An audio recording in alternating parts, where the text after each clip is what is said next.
Xin chào, mình là Leo sao? VI thì mình sẽ hướng dẫn các bạn cách để chúng ta có thể tải hay là upload những cái file video dung lượng lớn từ Google Drive lên trên những nền tảng khác. Thì ở đây các bạn đang thấy mình có một cái video và nó nặng 650 MB. Đấy.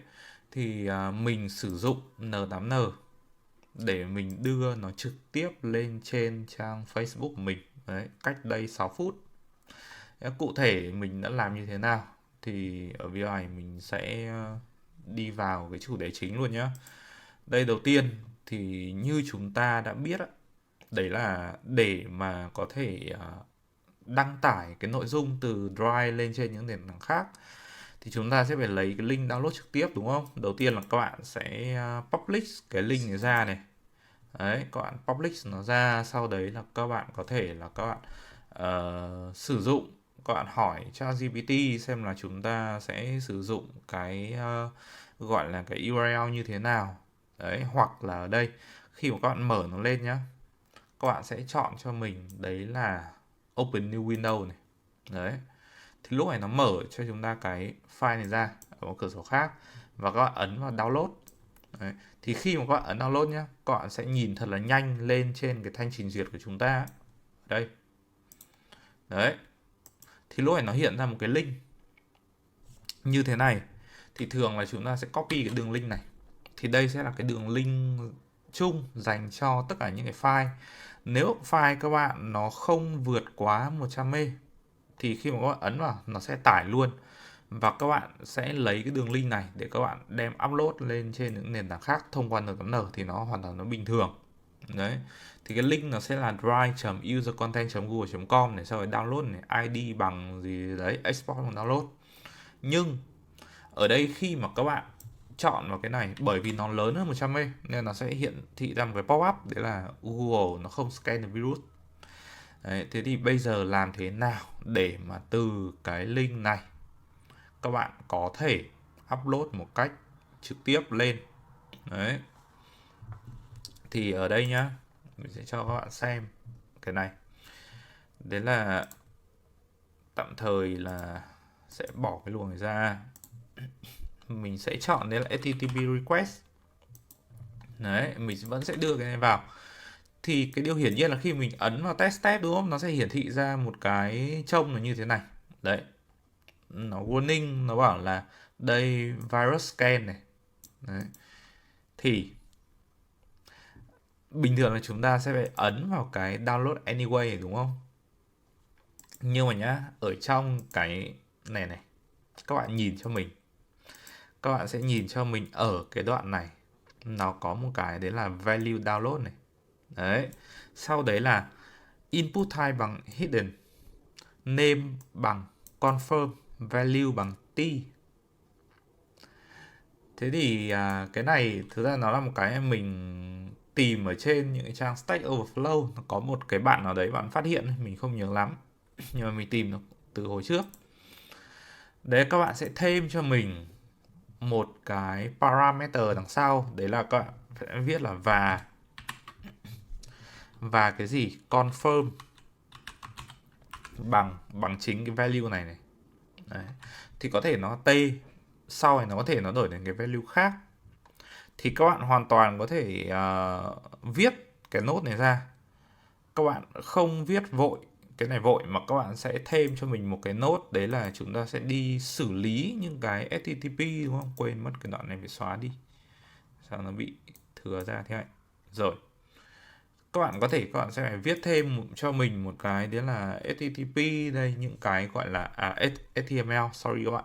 Chúng ta sẽ làm việc với HTML, chúng ta sẽ lấy ra cái value tương ứng. Đấy. Thì ở đây mình làm nhanh luôn là mình sẽ để đây bằng t nhá, confirm bằng t đây. Name bằng confirm, value bằng t thì chúng ta sẽ để vào đấy. Rồi. Thế thì khi mà bây giờ các bạn ấn cho mình new test step thì sao? Nó lúc này nó đâu có bị báo lỗi nữa đâu, đúng không? Mà lúc này nó xoay xoay, có nghĩa là nó đang bắt đầu tải rồi. Đấy. Thế thì bây giờ quay trở lại đây.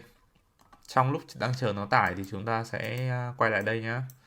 Thì đây là cái lúc nãy mình kéo thẳng cái này lên trên này, thì cái edit view này thực ra mình chỉ viết vào đây, đây chính là cái đường link đấy thôi.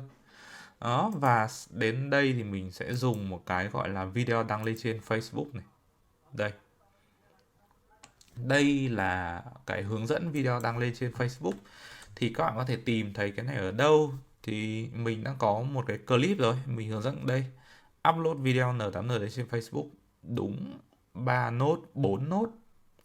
Các bạn xem cái video này, các bạn sẽ biết là chúng ta sẽ cần điền những cái thông số nào nhé. Đó. Và bây giờ thì cái này nó vẫn đang tải. Đấy. Nhưng mà chúng ta hoàn toàn có thể upload nó lên trên này. Đây các bạn thấy không? Đây là cái đường link này. Đấy, đường link, và mình sử dụng cái file URL, mình đưa truyền đúng cái đường link này vào. Nó thì ở đây các bạn sẽ thấy rằng nó có một cái lỗi nó xảy ra nếu các bạn download trực tiếp, nó sẽ bảo là cannot create a string longer than cái này thì là cái vấn đề của N8N, nó liên quan đến bộ nhớ thôi. Tại vì ở đây mình set cái bộ nhớ mặc định. Thì cái này, cái cách sửa các bạn hoàn toàn các bạn có thể search ở trong cái cộng đồng N8N ở đây. Đấy, xong rồi có rất là nhiều người họ sẽ nói cách sửa cho các bạn.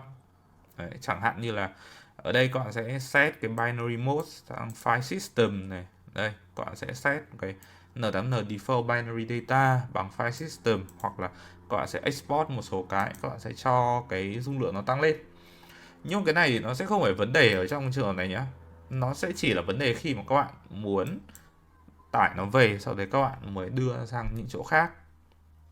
Còn ở đây nó không phải vấn đề, mình hoàn toàn mình có thể đưa cái link đấy vào đây. Đấy. Và bây giờ mình sẽ đưa cái link đấy vào trong cái này. Thì lúc này khi mà mình chạy cái nốt này nhá, các bạn sẽ thấy rằng cái file URL của mình lúc này nó sẽ là cái đường link này, đúng không? Đấy. Thì bây giờ đúng với cả cái lý thuyết ở những cái video trước, thì bây giờ mình sẽ đặt tên thôi. Ví dụ như là tên ở đây đấy là test này, upload này, video lớn này. Đấy, description, đây là mô tả video. Rồi. Và bây giờ thì mình sẽ đi test step. Mình test step thì lúc này nó chạy xong thì nó sẽ cho mình một cái ID, và cái ID đấy thì nó mới đang hiển thị nó đang process thôi. Thì mình muốn biết là nó process bao lâu hay nó đang process, thì mình có thể mình dùng cái ID đấy, mình gọi thêm một cái API khác để mình kiểm tra. Nhưng mà trong cái video này thì mình biết là nó upload được đây, cái ID này mình biết là nó upload được rồi. Đấy, và lúc này nó đang chờ xử lý thôi. Thì chờ xử lý nó mất đâu đấy chắc là khoảng 3-4 phút gì đấy. Thì khi mà nó đang chờ xử lý thì trong lúc chờ xử lý thì chúng ta sẽ phải xem là bao giờ nó có cái thông báo nhá. Đấy. Như lúc ấy mình test lần đầu tiên thì nó sẽ có cái thông báo này. Thì chắc là đâu đấy khoảng 2-3 phút nữa nó sẽ có thông báo thôi. Rồi, và sau đâu đấy khoảng 2 phút thì đây chúng ta có được cái kết quả. Nếu mình refresh lại các bạn sẽ thấy rằng chúng ta đã có một cái video mới được upload lên. Và quay trở lại đây, đây là mô tả video, đây chính là cái video mà mình vừa lấy từ trên Google Drive về rồi mình đăng lên. Đấy, nó chỉ vậy thôi. Và đấy là toàn bộ nội dung của video ngày hôm nay.